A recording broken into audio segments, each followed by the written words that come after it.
Christ selon saint Matthieu.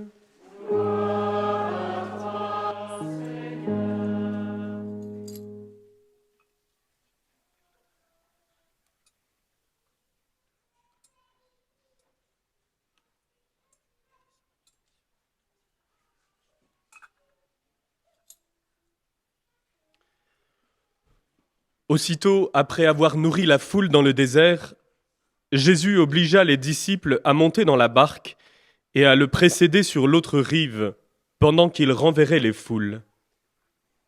Quand il les eut renvoyés, il gravit la montagne à l'écart pour prier. Le soir venu, il était là, seul. La barque était déjà à une bonne distance de la terre, elle était battue par les vagues, car le vent était contraire. Vers la fin de la nuit, Jésus vint vers eux en marchant sur la mer. En le voyant marcher sur la mer, les disciples furent bouleversés. Ils dirent « C'est un fantôme !» Pris de peur, ils se mirent à crier. Mais aussitôt Jésus leur parla. « Confiance, c'est moi, n'ayez plus peur. » Pierre prit alors la parole. « Seigneur, si c'est bien toi, ordonne-moi de venir vers toi sur les eaux. » Jésus lui dit « Viens. » Pierre descendit de la barque et marcha sur les eaux pour aller vers Jésus. Mais voyant la force du vent, il eut peur, et comme il commençait à enfoncer, il cria « Seigneur, sauve-moi !» Aussitôt Jésus étendit la main, le saisit et lui dit « Homme de peu de foi, pourquoi as-tu douté ?» Et quand ils furent montés dans la barque, le vent tomba. Alors ceux qui étaient dans la barque se prosternèrent devant lui et ils lui dirent « Vraiment, tu es le Fils de Dieu. » Acclamons la parole de Dieu.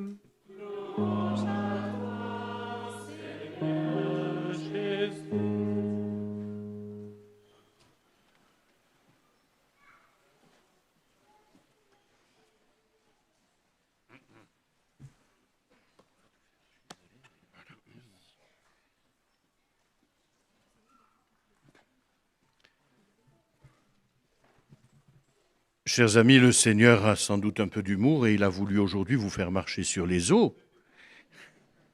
La liturgie rejoint souvent notre vie quotidienne, vous savez. Et il faut avouer que cet orage d'hier soir était impressionnant. Ce ciel zébré d'éclairs, des trombes de pluie qui se sont abattues sur la montagne. Et notre vieux fond religieux nous appelle presque instinctivement à reconnaître la présence de Dieu dans ces grandioses manifestations de la nature. Les ouragans, les catastrophes, nous avons souvent des prophètes à dessous qui les interprètent comme des manifestations de Dieu.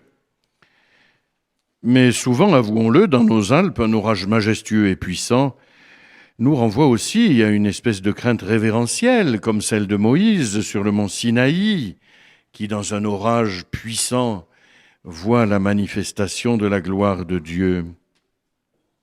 Mais le prophète Élie, vous vous souvenez le prophète Élie dont on a parlé la semaine dernière? Il était avec Moïse sur la montagne pendant que Jésus était transfiguré.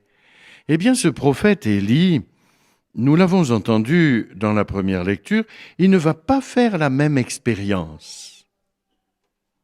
Élie, c'est la grande figure prophétique de l'Ancien Testament. Et à son époque, il était le dernier prophète du Seigneur. Le dernier. Voilà. Tous les autres, c'était des prêtres de Baal. Le pays tout entier était livré au paganisme. Et il est même poursuivi par la reine Jézabel. Et il part se cacher au désert pendant 40 jours. Dans l'angoisse, dans l'inquiétude. Et il arrive à l'Horeb, la montagne de Dieu. Et le Seigneur lui dit qu'il va passer devant lui. Du fond de sa misère et de son découragement, Élie va recevoir la grâce de voir passer le Seigneur. Dans l'Écriture, il est souvent écrit qu'on ne peut pas voir le Seigneur et continuer de vivre. Quand on a vu Dieu, qu'est-ce que vous voulez qu'on voit d'autre? Il n'y a plus rien d'autre à désirer. Mais Élie va avoir cette grâce. Le Seigneur lui demande de sortir de sa caverne. Lui qui est tout entier replié sur son malheur et son angoisse. Et que voit-il en sortant de sa caverne? La nature qui déploie toute sa puissance, le fracas spectaculaire de tous les éléments. Avec Élie, nous comprenons que Dieu ne vient pas se révéler à Hollywood. Les mises en scène spectaculaires, non. Le Dieu d'Élie va se révéler dans le silence de la montagne. Sa présence vient s'inscrire comme en creux dans ce monde, dans le silence. Et rien n'est plus propice à la rencontre avec Dieu que cette intimité silencieuse et aimante. Et Élie va faire cette expérience de l'intimité dans le silence avec le Dieu vivant. Mais Jésus fait le même choix dans l'Évangile, nous l'avons entendu. Jésus gravit la montagne pour prier. Le soir venu, il était là, seul. Jésus va prier seul, dans le silence de la montagne. Pas d'ouragan, pas de tremblement de terre. Pendant ce temps-là, la barque des disciples est sur le lac. Et ça ne se passe pas très bien. Mais pour autant, la barque n'est pas abandonnée au hasard des flots.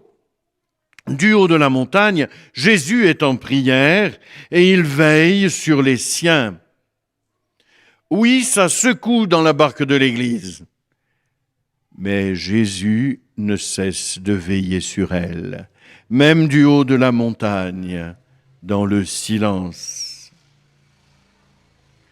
Dans les chaos de nos vies, dans les chaos de la vie de l'Église, le Seigneur ne cesse de venir à nous. Regardons-le marchant majestueusement sur les flots. Il est le vainqueur de la mort. Il est le vainqueur de toutes nos craintes. L'eau, nous le savons, symbolise la mort dans l'Écriture. C'est le lieu de l'engloutissement, des monstres marins, des abîmes mystérieux. C'est le lieu de l'immense solitude, c'est le lieu du danger. Eh bien, le Christ domine la masse des eaux, comme dit le psaume. Il est vainqueur de la mort. Et le voilà qui vient à nous dans nos épreuves. Dans les chaos de la vie, nous sommes tous secoués et le Seigneur est là, paisible et lumineux, qui s'avance. Les disciples, au cœur de leur combat, ont expérimenté le silence de Dieu. Ils étaient là, affolés par la puissance des flots. Et rien sinon le silence. Mais ce silence se fait présence. Rien n'arrête la puissance du Seigneur qui vient nous sauver. Aucune tempête n'arrêtera le Christ qui nous tend la main. Les yeux fixés sur Jésus. Regardez-le, Pierre. Il fixe Jésus, alors il domine la violence des flots, il domine sa propre peur. Mais dès qu'il doute, dès qu'il regarde le vent et la tempête, il sombre, il coule à pic. Sauve-moi! Chers amis, quoi que nous en pensions, nous ne sommes jamais abandonnés, pourvu que nous gardions les yeux fixés sur le Christ Sauveur. Il veille sur nous.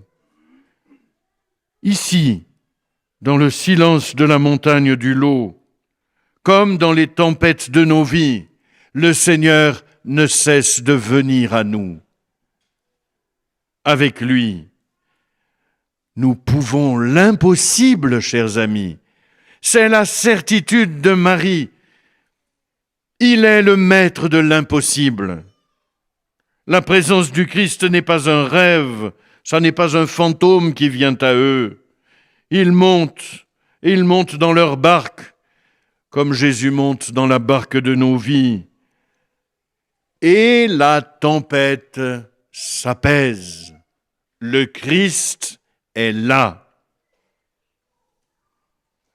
En ce lieu de grâce, chers frères et sœurs, goûtez ici, goûtez à la paix silencieuse qui nous révèle la proximité de notre Dieu.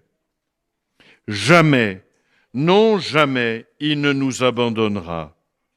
Benoît en a fait l'expérience. Mettons nos pas dans les pas de Benoît, humblement. Répondons au Seigneur qui nous appelle à le rejoindre au cœur de nos tempêtes. Gardons les yeux fixés sur lui, le seul maître de la vie. Amen.